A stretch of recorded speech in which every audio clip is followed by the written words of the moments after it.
আমরা দীর্ঘ প্রতীক্ষার পর আমরা আজকে চলে এসেছি গুহার কাছে। এই যে দেখতেই পাচ্ছেন, এই যে সামনে গুহা, এই যে একটু জুম করে দেখাই, এই যে গুহার মুখ। হ্যাঁ, তো লোকজন এখন লাইনে আছে, আমরা একটু ফাঁকায় আছি, এখান থেকে আমরাও যাবো। তো দেখতেই পাচ্ছেন এই যে গুহার মুখ। বাবা মহাদেব ওইখানে ছিলেন, ধ্যানে বসেছিলেন, সবাই জানেন আপনারা।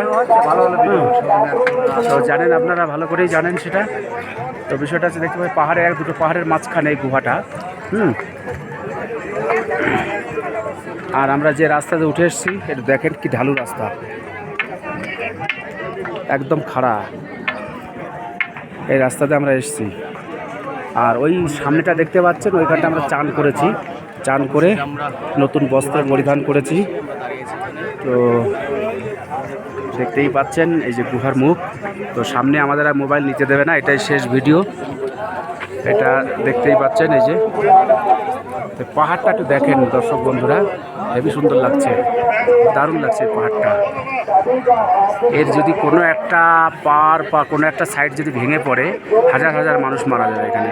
তো শিব মহাদেবের কৃপা আশীর্বাদে ওটা কোনোদিনই হবে না। হ্যাঁ,